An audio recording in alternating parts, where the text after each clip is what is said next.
Bienvenue dans un monde où l'horreur s'est emparée du quotidien, où l'humanité est poussée au bord de l'extinction.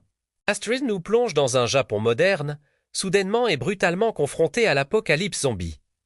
Une épidémie mystérieuse et fulgurante transforme les vivants en des sphinx affamés. Sans âme, sans pitié, que l'on nomme simplement eux. Tout commence comme une journée ordinaire au lycée Fujimi, mais ce calme est brisé par l'impensable. Un portail ouvert, un professeur attaqué, et en quelques instants, le chaos se répand. Les couloirs résonnent des cris, et les salles de classe deviennent des pièges mortels.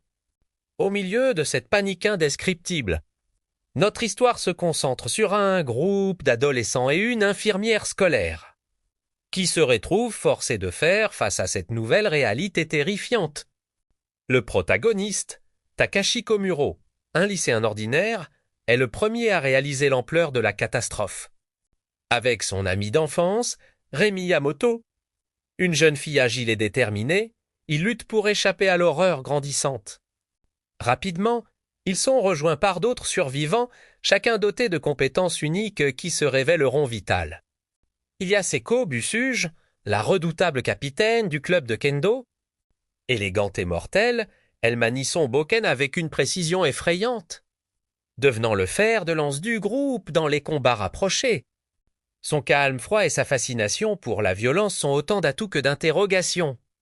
Seiya Takagi, la surdouée de la classe, apporte l'intellect et la stratégie. Ses connaissances, parfois excentriques, et son ingéniosité sont essentielles pour naviguer dans ce monde en ruine. Derrière son arrogance apparente se cache une volonté farouche de survivre.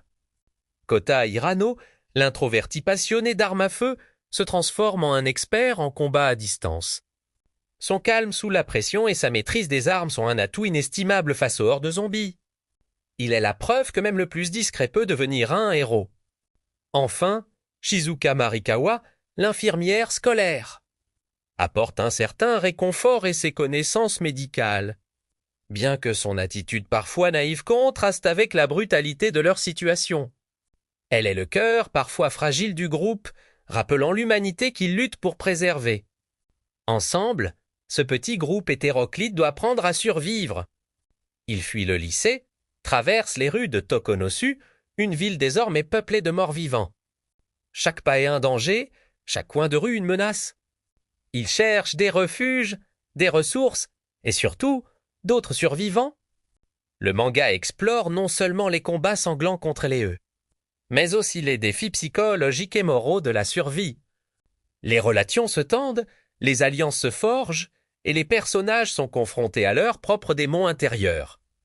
Ils découvrent la brutalité de la nature humaine face à la fin du monde, où la survie justifie parfois les actes les plus extrêmes. Leur quête les mène à travers des supermarchés déserts, des postes de police abandonnés, des manoirs isolés, chacun offrant de nouveaux défis et de nouvelles rencontres, bonnes ou mauvaises. Le monde tel qu'ils le connaissaient s'est effondré et ils doivent s'adapter ou périr. Alors que l'épidémie s'étend à l'échelle mondiale, le groupe de Takashi continue son combat acharné. L'histoire de High School of the Dead est celle d'une lutte constante pour la vie, de sacrifices douloureux et de l'espoir fragile que l'humanité puisse un jour se relever des cendres. Le manga s'est malheureusement interrompu, laissant nos héros dans une lutte perpétuelle, un futur incertain, mais toujours déterminé, à survivre dans un monde où les morts règnent en maître.